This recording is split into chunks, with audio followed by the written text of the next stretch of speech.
Welcome to MotivationAddict.com with Julie Saillant. This is where you will find inspiring stories on how to motivate yourself and gain momentum towards success, turning fear into confidence, and how to find divine flow, allowing you to crush your goals. Thank you for being here. And now, let's tune in to today's show. Hey everyone, Julie Saillant from Motivation Addict. Today I am very privileged to have Raven Blair Glover on the show today. She is a former CNN radio personality from Raven, aka the talk show Maven. She's known by many as the queen of interview marketing and conversion. She's the recipient of the 2016 President Lifetime Achievement Award, Global Women's Outstanding Leadership Award, and the Giant Community Award.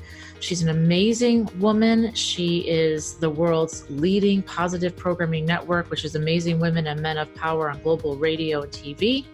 She can put your business in front of millions, and she has interviewed huge celebrities and top influencers like Les Brown, Lisa Sasevich, Oscar winner Luke Gossett Jr., Montel Williams, Ali Brown, and on and on. So she is amazing, and I think you're going to love our discussion today. So welcome to the show, and here comes Raven.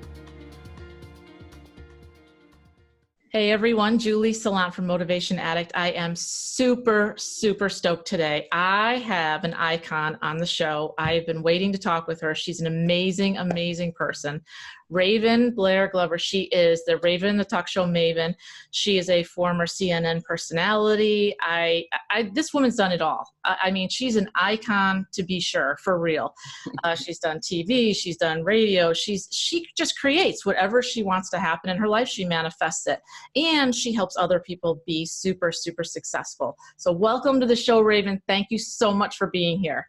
Oh, Julie, I'm so thrilled to be with you. One of my favorite people. Thank you for inviting me to your show. I totally feel blessed and honored. And thank all of your listeners and viewers for checking us out. Yeah, thank you so much for being here. So first of all, you've got such an impressive resume. You've done so many great things, but let's wind it back a little bit.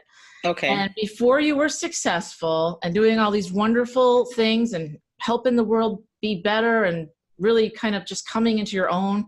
What was life like before you were successful? Tell us a little bit about where you were and kind of what that transformation was before you got on CNN and all that good stuff. Yeah, well, thank you for asking me that. And, because you and I both, we talk a lot. And so we're both keep it real type of gals, and we attract keep it real type of folks. So, you're right. You see all the accolades of mentors, masters, influencers, and innovators, but, you can't miss that backstory, right, Julie? Yes. So to share my story, before all that, I was 55 years old. I was married to someone else different than, not Khalik, my soulmate, not him, but I was married to someone else, and I had 2 kids, big kids.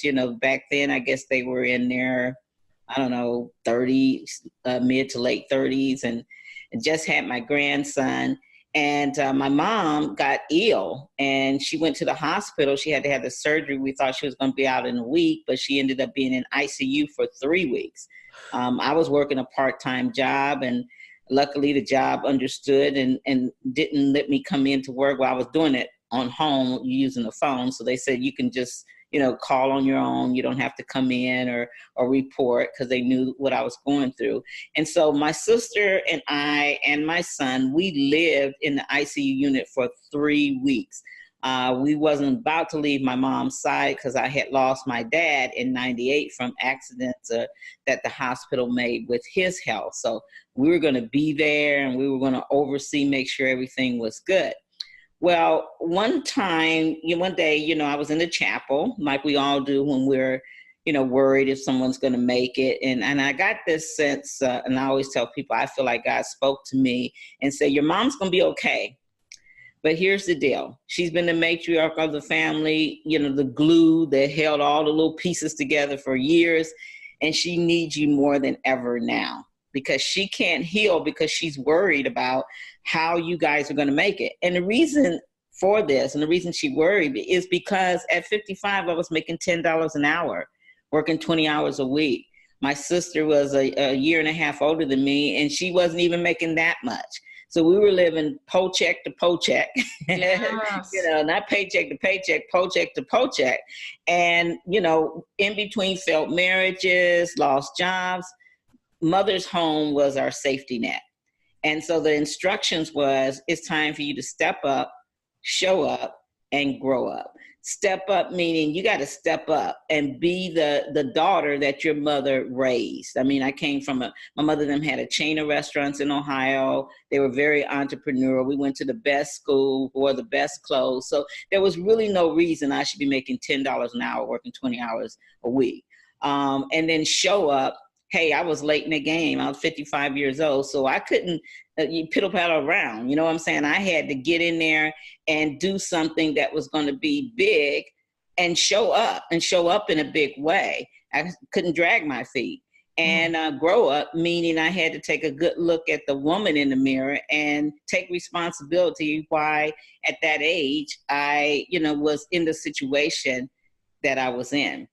And so after I left the chapel, I had got on a conference call because right before mother got sick rather, my daughter and my husband at that time, they pitched in and they got me Alex Mendozian's Teleseminar Secrets course.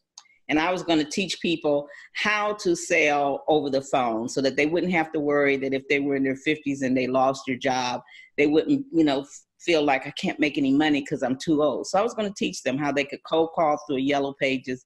And I was going to do teleseminars to teach people, baby boomers, how they can go out there and make money using the power of their voice and their phone.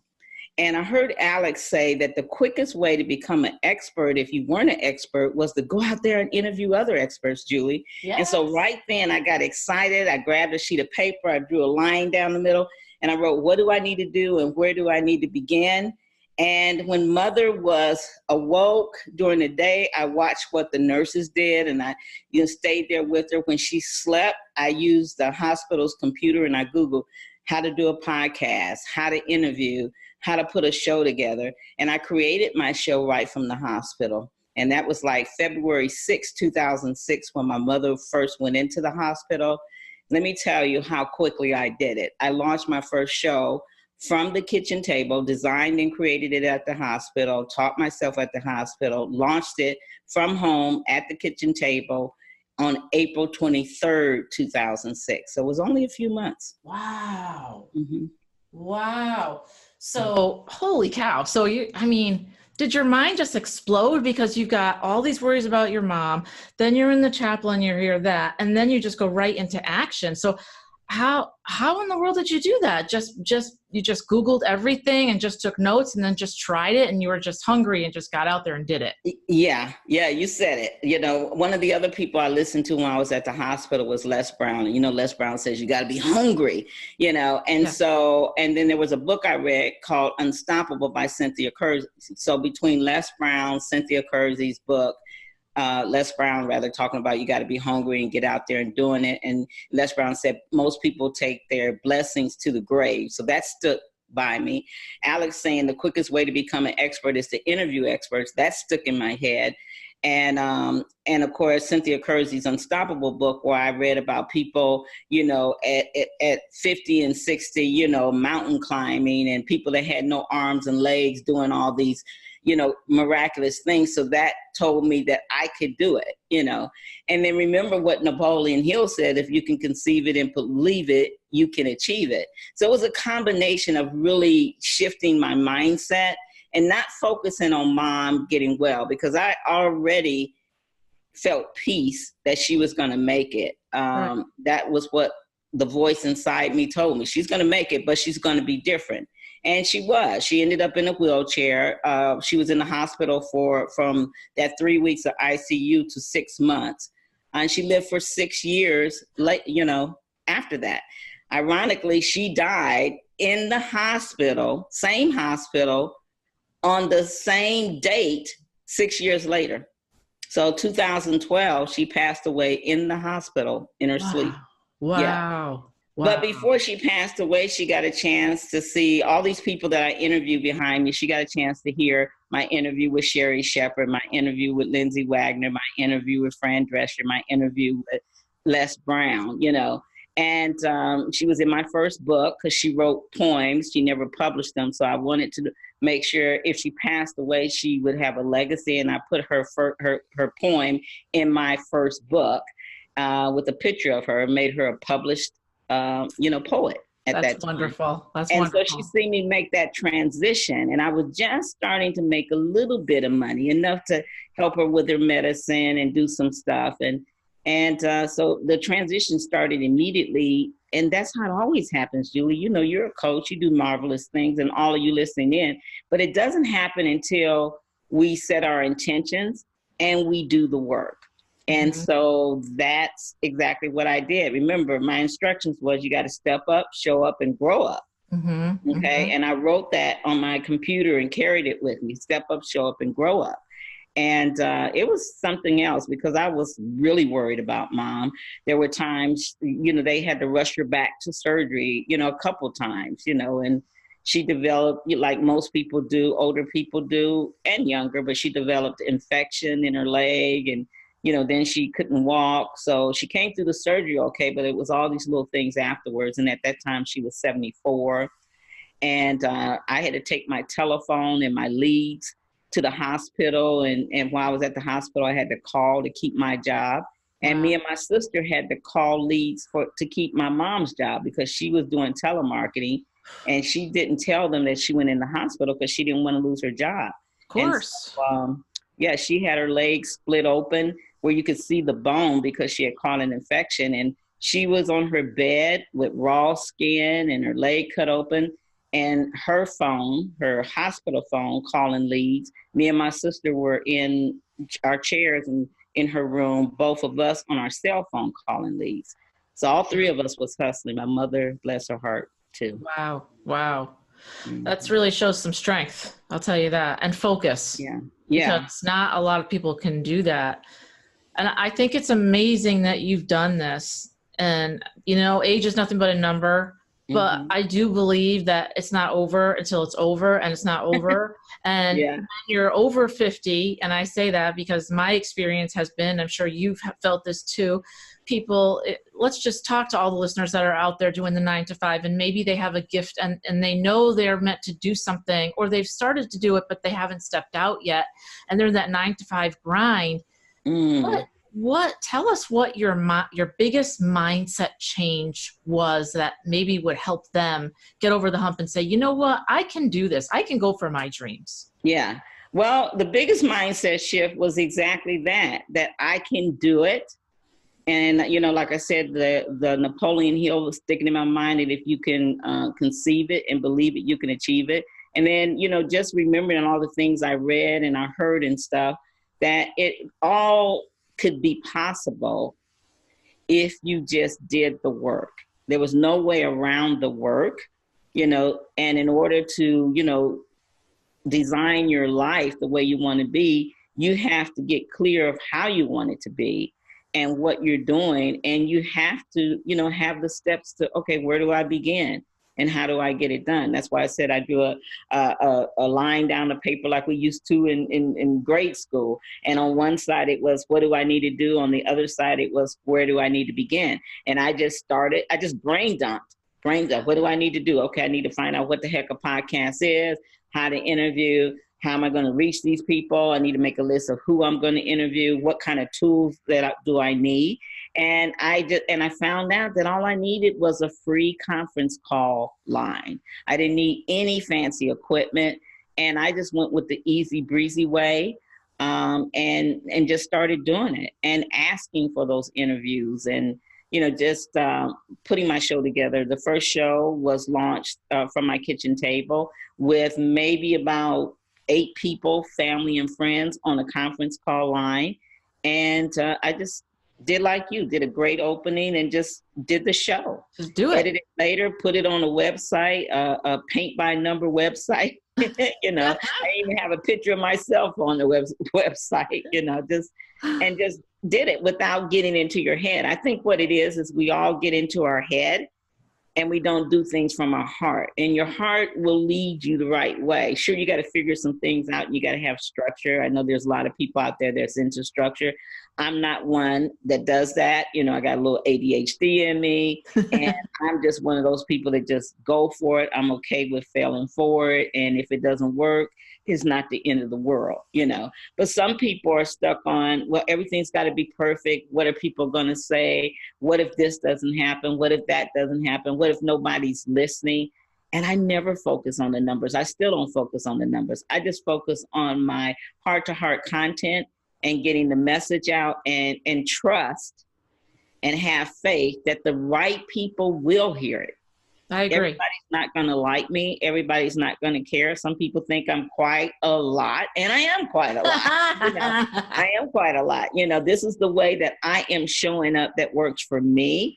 And right now I'm in my free to be me era of my life. That didn't happen until 55, because going back to the backstory prior to that, I love my mom, I love my dad, but they were very strict. So I was a very emotionally and somewhat physically abused child. I know they didn't mean to, but everybody's a product of their product. So where my parents, you know, because I was born in 51. So my parents, they, you know, were born, and they're, you know, in an era where their parents were possibly slaves and stuff. You know what I'm saying? So a lot of that carried on. And it, you know, it scarred me like it would anyone. So I became an introvert, and I found my power behind the mic, and I love it. I'm a totally different person now, totally different person. And one of my biggest mottos is don't wait to be great, or it may be too late. And being too late doesn't mean that you're going to be dead or anything like that. It could be though, you know, because life is precious, but don't wait to be great, because it may be too late, meaning you may miss the opportunity. Because see, sometimes those opportunities only come around once. One time. Sometimes they come on multiple times, but sometimes they come around once. So I act like when opportunities come, that this is it. And my husband, sometimes, the one I'm married to now, Khalik, he'll say, well, babe, you know, this is marketing. They'll come back around for people. And I'm like, nope. If my gut tells me to go for it, I'm going to go for it. Yeah. I'm going to go for it, you know, beyond a shadow of a doubt. And just to give you an example of that, you know, I love hats. You guys have seen me in hats. And so me and my husband used to go, and we would hat shop. And, you know, and when I would travel to speak, I would carry about 10 hats. Well, now I just carry a couple hats. And the reason is because I one day was thinking, I'm like, you know, there's got to be a way we don't have to shop for hats, and we can, you know, this hat, as a matter of fact, kind of inspired me, because it was my favorite hat, and the band came off of it, and it was this big old, you know, material coming off and stuff, and I didn't want to throw the hat away. So I created this thing called hat wraps, and you can actually take these off and put them on different hats. That's so cool. That's so cool. We got a patent on it and everything, and it should be hitting the market. We're going to try to get it on, you know, all the home shopping networks and stuff. And so when you guys see me out with these hats, these things come off, and I can switch them. This is reversible. So if I wanted to do black, I just put it on like that. That's awesome. And I have bands to do that. So I'm the type of person, if I can think it and conceive it, like Napoleon, I believe it and I do it, girl. And I love that about you. That back on. I love that about you. I love your hat. I love your hat. Yeah, thank you. I think that the most important thing is that you believed in yourself. Yeah. Exact same way. If I check in with myself, I feel sometimes things only come around one time. There are some opportunities we get in life that only happen once. And it's up to you if you want to move forward or if you want to just stay where you are. But sometimes you have to know that that's not going to come back anytime soon. It may never come back. You know, we don't know what's going to happen. So I'm the same way. If I check in and I say, you know what, I'm doing it. This is good. Everything's aligned. We're doing it. We're going for it. Absolutely. Absolutely. And I teach people all the time when I'm doing webinars or Facebook Lives or any of my shows is don't wait for people to give you permission to do what you want to do. Just do it. You know, just do it. I remember when, you know, I always wanted to be on a cover of a magazine. Nobody asked me to be on a cover of a magazine. And I think this was like I want to say maybe 63 or something like that. And I was like, I'm just going to start a magazine. It's going to be called Amazing Women Magazine. And so I put one of my hosts on the first cover, but the second cover, my husband and I had just got married. So I put us on the cover There you go. of it, and it literally took I think I thought about it, let's just say maybe around October, no, about September, October. The first issue came out in December, and the issue my husband and I was on the cover came out in January. So I'm not one of those people that's going to stretch something out. It's going to happen, and it's going to happen as quick as I can make it happen. Because again, I'm not dotting the I's and crossing the T's. I'm okay if it's not perfect. I got it. Okay, there's a misspelled word. So what? Yeah. But you executed, though. You executed. You got it done. You made it happen from nothing. You made it happen into something. Yeah. Because my theory is, hey,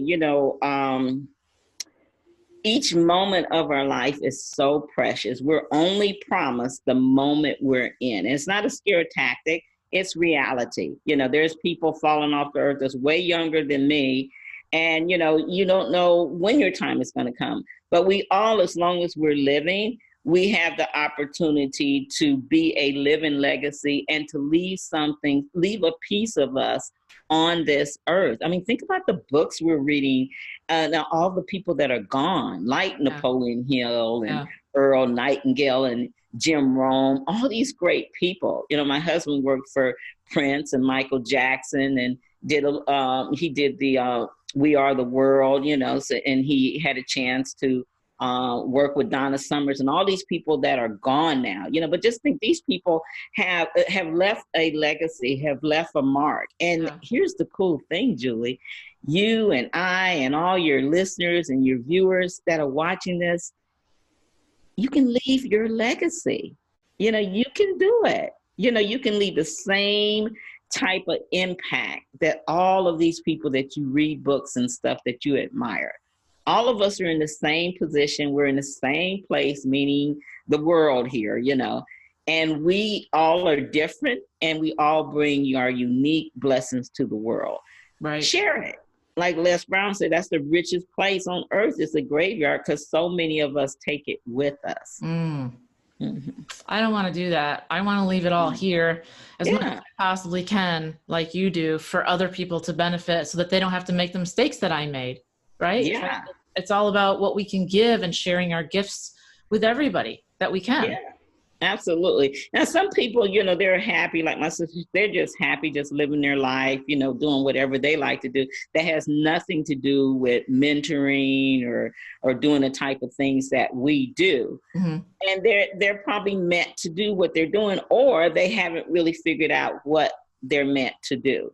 But those of us that have figured it out, and we know it, we feel it in our gut, we know and really feel that this is what we meant to do. I'm meant to be a coach. I'm meant to be an author. I'm meant to be on stage, whatever it is, or I'm meant to travel for my life, or, I ran across a couple of people that, and my niece is doing this right now, that gave up their homes or their apartments, and they're just living freely. They're staying in other people's homes when they're away. And I was looking at my niece. She was here a couple of weeks ago, and I was like, wow, this is the first time I've seen her non-stressed. Wow. And for me, it was stressed the heck out, me not having my own place. But for her, she feels free to be her. So the main thing is just figure out what it is you want to do and do it. Don't wait for anybody's permission to say it. Don't give a damn about what other people think. It's what do you feel about it? How is it making you and your family you feel, but you have to make the decision because it's your life. Right. And, I don't know how many other lives we get. There's a lot of different theories on that. All I know is we're in this one right here. So let's work that thing. I love that. I'm going to ask you a serious question now. Okay. And the serious question is, so let's just say that you found what you want to do. You want to go out, you're ready to do this. You're going to go on full bore. You're ready to go. And then you start taking those consistent steps. You're moving out of your comfort zone. You're reaching people. And then you have maybe close friends or maybe a spouse or somebody close to you that says, I don't know if I like this thing that you're doing. I don't know if I like you stepping out like this because you're changing. You're blossoming into the butterfly that you are. But sometimes I found that when that happens, other people around you, they don't like that change so much. Have you experienced that at all? And it's usually Yeah. close to you. Yeah, I have experienced it. With my ex-husband, he liked it at first. And then it was like, at first, you're not bringing enough to the table. You need to do more, do more, do more. Then once I started the shows, I became a totally different person, because I always tell people, you can't interview all these great people you see behind me that I've been blessed to interview, and some of it not rub off on you. So Yes. yeah, I started getting stronger mindset. I started figuring things out because I'm hearing them, and I was asking them questions that I want to know and learning along the way. And it was a different Raven. All of a sudden, he's dealing with somebody totally different, and he lost interest along the way. This is why I'm married to Khalid now, And so things like that are going to happen. I'm not telling somebody to walk out on their marriage or anything, but again, you have to be free to be yourself. This is your life.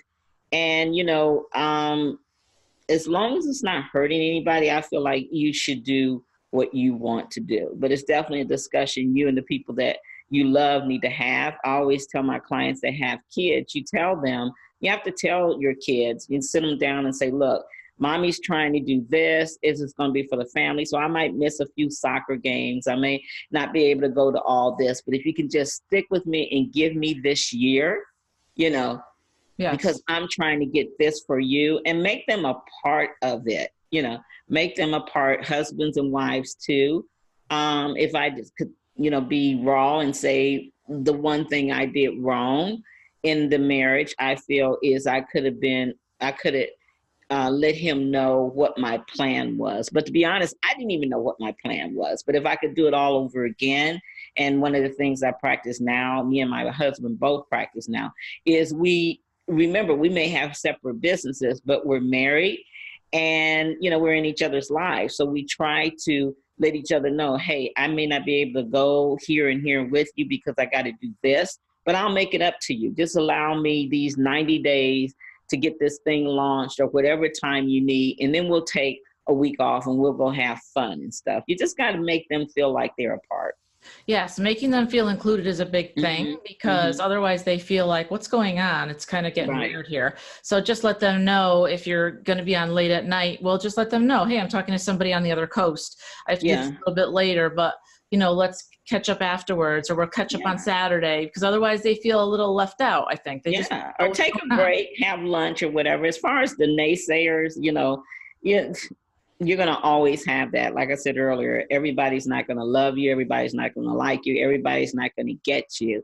But as long as you love you, you like you, and you and get where you're going, and you include the people that are close to you, and it's okay if they still say, well, I'm upset or whatever, you still included them. But you shouldn't have to alter what your dreams is because other people don't want it. And if you're anywhere near, if you're a baby boomer and up, this is it. This is it. I mean, we don't, you could have 20 more years, 30 more years, or less or more. But I'm just basically saying we don't know. So make every day, every moment of the day count. I have a friend named Cinnamon, and I love her saying, and any of you have called me, you'll hear it on my phone. And she had brain surgery, several brain surgeries, and she never complained. And one day I said, Sin, I got to ask you, you're always so positive. You had these brain surgeries, not even knowing if you were going to make it back home. You've had to write out, your will so many times because the doctor said, get prepared. We're going to do this surgery. Get your family prepared. And I never hear you complain. How do you do it? You know what she told me, Julie? What? She said, Raven, I just make it my intentions each and every day to get more life out of living and more living out of life.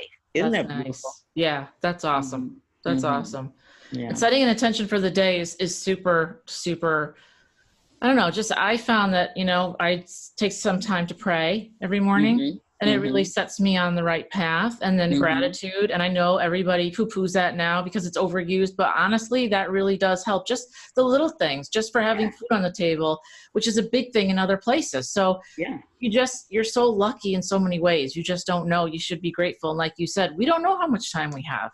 Yeah, absolutely. So your intentions have to be clear. But what I really loved about what she said, Julie, was she said that her intentions was to get more out of life and get more life out of living.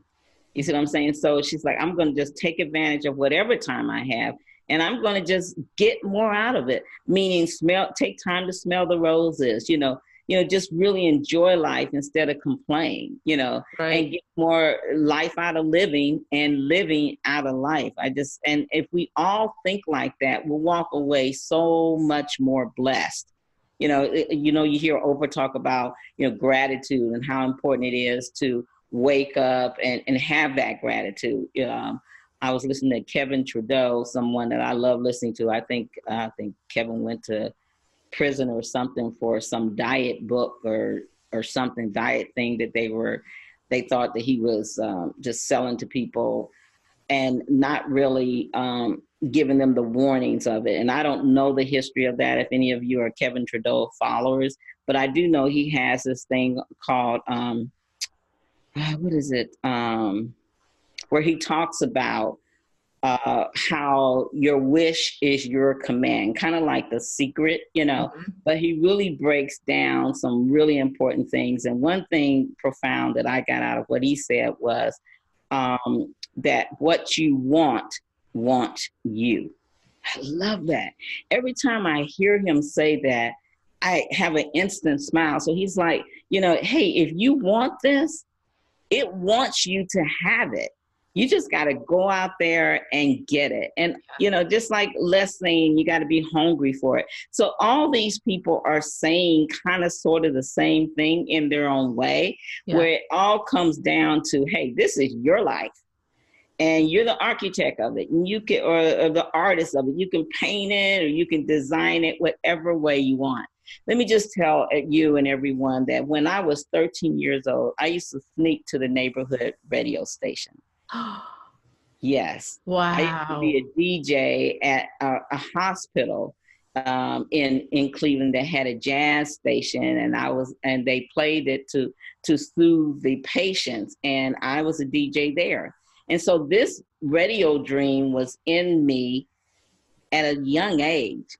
It's just that life happening shut that dream down as I grew up, because you had to have an FCC license. And, at that time, it wasn't a whole lot of African Americans, that, especially women, that were even DJs and things like that. But I think it's more the fact that I had to grow into my success. I had to grow into figuring out who Raven was. I had to go through the good, bad, and the darn right ugly. And some of us are born with it, and we just can try one thing and it works. Others, like me, we have to go through it all. Me too. I think it's because we have to appreciate it when we get there, the journey we went on, And so it's been a journey. And then once I got to that age of 55 and all this happened, it's been just like totally just blossoming.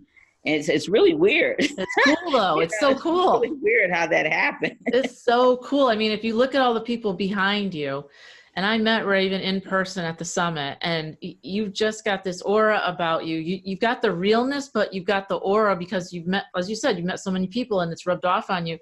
And you're kind of at that icon status, but it's just really cool because you're approachable, but it's just everything you do just kind of explodes.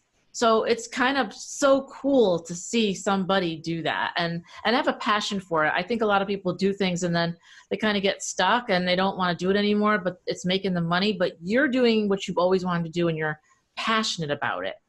And I think that's what shows. Passion, thank you for saying that, Julie. The passion comes from being able to help so many other people.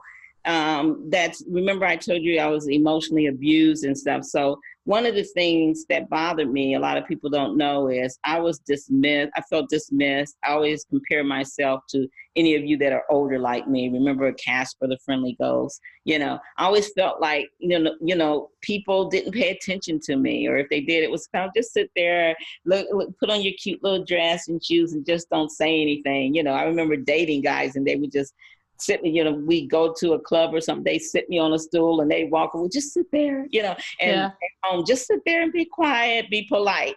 And so I became an introvert by doing that and didn't feel like I had a voice, didn't feel like I was recognized for any of my accomplishments, up to that age. Mm-hmm. So one of my things that I feel like I bring to the table for other people, my clients, and I have a radio network and I'll have a TV network of people that are talk show hosts now. So just think, Julie, it went from that one show in the hospital to these networks. Isn't That's that amazing. Cool? And the thing is, I'm all about helping people go from the shadows to the spotlight, helping them not feel dismissed, helping them unleash the power of their voice and their heartfelt message to the world, and be the leader that many people are looking for. They just don't know that you're there because you're hiding. Right. And, I love Lisa Sasevich. I love Alex Mendoza and Les Brown and all these famous people. But there's so many of us, like me, that's not famous, okay, that bring a lot of things to the table, like you, Julie, like your listeners and viewers. And nobody will ever know about them because, they are doing their best. They're doing all these marketing stuff and, they still feel like they're not being heard. Mm-hmm. And so what I want to do and what our network does is we, have built this platform to interview people and to, we have now a full media company. So we went from a show to a full out media company where we do press releases for people. We help them get their books. We help them get become bestsellers, as you know. Yes. Yeah. Yes, we have these magazines coming out. And so we have the full media package now. And the reason I did that is because I want to be able to make people be noticed and recognized because they deserve it. They put all this into what they do. They need to be acknowledged for what they do. And I don't think you need to be an icon or influencer or a guru to be noticed. And that's nice because not a lot of people do that. They'll just toot their own horn. They're not, if more people were helping and serving other people and co-creating with them, I think that everything would change and look different. But it's nice that you do that because that is the hardest part of really getting your brand known and getting out there is, you're doing all these great things, but nobody sees you. Mm-hmm. So you're standing out there like this, but nobody sees you. You need somebody that has the expertise like yourself that they can hook up to and say, teach me how to do this because you've done it. Yeah. And here's the thing, we're most of us are too shy to ask for it.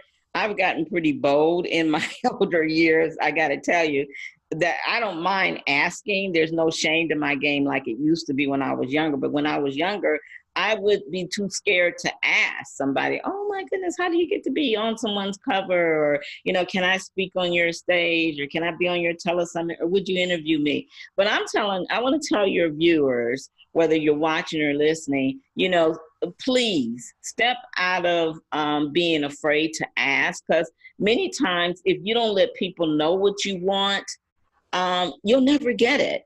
And many times just opening your mouth will open up an opportunity, or someone might say, like Minnie said to me, you know what? I got somebody that had to cancel and I need someone to interview. Send me your stuff. Let me hear an interview. Tell me more about you. And it's okay if it's your first one. It doesn't exclude you. You just got to learn how to come at them the right way. And I always tell people, tell some, save some. Okay, don't try to tell everything. Just tell the things that are relevant for them to know. And get okay with asking. Ask your way to success. I've had to do it. These people didn't know me. None of them knew me. Mm-hmm. I had to get on there and ask from my kitchen table, on a free conference call line. I call them and I learned to master the art of asking for the interview, which we teach our clients, the ICON interview formula, which I is investigate. that person before you ask. Yes. Yes. See, connect with whoever the gatekeeper is, the manager, or the person you want to interview. And through your investigating on them, you should be able to ask them in a way that's going to connect with them. They'll know, okay, she read my blog or she knows something about me. She's not just asking everybody for an interview. And O stands for own it, own your message, own your platform, own who you are. And, I teach my clients, don't say, well, I have a podcast or I have an internet TV show. I have a show. I have a show. Simple, and, I heard you on such and such on Julie's interview. And I love the fact that you said this, and you'd be so inspirational to my group of women or entrepreneurs or whoever your audience is. Would you be open to being featured on our show, on our network, on our blog, on our telesummit? That's an N stands for get to the nitty gritty. Make it quick, because they ain't got a lot of time. Make it quick. But I think that you said something super important. One of the most important things besides the ask is to follow them, to look at their work, to know what they've been doing, listen to their shows, and follow them, because that way it's more authentic. And if you can speak to that, then they'll go, oh, she does listen. She does it. She gets me, because you want it to be a fit for you as well, right? You have to take yourself into consideration. So you've got to find the right fit for you, and they want to find the right fit too. But you're completely right. People cancel all the time. Things happen, life happens, and they need a slot. And if you don't ask, you don't get, right? Yes. If you do not ask, you will not get. So be okay with asking. And if they say no, what they used to teach us, I'm sure you guys heard it in the past, some will, some won't. So what? Yep. Some will, some won't. Yep. So what? Yep. Next. Keep it moving. Okay. Keep Go it to moving. the next one. I can tell you, everybody I asked to interview did not say yes, but you keep on moving until you get that yes. Focus on the yeses and not the nos. Focus on the yeses and not the nos. Absolutely. Man, you have got some amazing, stuff. You could just write a whole book about all of these, what you've learned from every single one of these people. And man, she does TV. She's done radio. You were on CNN for how long? Well, I was on CNN and CBS, not the TV, broadcast, radio in Houston. I was on there maybe a little over a year. And that's what inspired me to start my own network, because, they had did a new contract had came through in my email, and they were like, well, you can't use the CNN logo anymore to put on your site, and your interviews belong to CNN, so you can't give them to your guests. And, and I had guests paying to come on the show to be featured on CNN, and that was what was in the package. So I'm like, well, this isn't going to work for me, you know. Right. And so I wasn't sure what I was going to do. And at that time, me and my husband, Khalid, we were dating. He was in LA and I was in California. We were talking on the phone, and he's like, well, what are you going to do? And I'm like, I don't know. And he says, why don't you start your own network? Just like you started your show. And that's how Amazing Women of Power was born. And so, he said that, I think he probably said that in August, and we launched the network in October. Wow. So like, again, everything I launch is fast. Real fast. Yeah. Just like this year, he put me on Roku and Amazon Fire. He set me up my own TV channel as an anniversary and Christmas gift, because we were married on the 31st of December. And so we launched our first network in March, where we're on Amazon, Raven International TV, where we're on Amazon, Fire TV, and Roku. But again, it's just a few months. So during the holiday, when everybody was enjoying Christmas, we were learning how to do a TV network, getting set up and getting videos on there and all that. So I do a lot of studying in the background. Yeah, you do. You do. Yeah. But you execute too. And I know, we talk about consistent inspired action, and consistently meaning that you're going out of your box. So this is going to be stuff that may scare you, scare you a lot, not little things that you've never done before, maybe like speaking on stage or having an interview, or you're, like you said, you're asking and then somebody's, may say no to you. You're going way outside of your comfort zone. But what happens, Raven, after you keep doing it for a while? The consistency. Well, you get comfortable with getting uncomfortable. Yeah. You do. You get comfortable with being uncomfortable. You get comfortable with stretching. And after a while, it just becomes a piece of you. Do I, want to pull my hair out? Yes. Do I get frustrated? Yes. Do I have times I cry? Yes. Are there times nobody's listening or watching? Yes. But I can tell you they are watching and listening. Don't get stuck on the numbers. How many times, Julie, and I'm going to ask your audience, how many times have you gone to places and people have come up to you and said, I heard your show, or I seen you on so-and-so stage. This is a big world, and we find out many times that it's not even as big as we think it is. Yeah. Okay. Yep. But what happens is if you get on Facebook and you see 3 people on there or nobody on there, many of us will get off and never get back on. No, don't do that. You keep getting on and pumping out content, because whether someone's watching or not, you have just created a book. You have just created a video series, an audio series. There's so much ways that you can repurpose on that, so focus on your message. And then, there's many ways through Facebook ads, through so many different ways that you can pump your information out. And if all, the worst case scenario, if all else fails, is package that bad baby up, get it transcribed, pull out the juicy stuff and create a book. There you Probably go. several different books, so it's so much you guys can do that's going to help with your legacy, and that's going to help you become an influencer out there.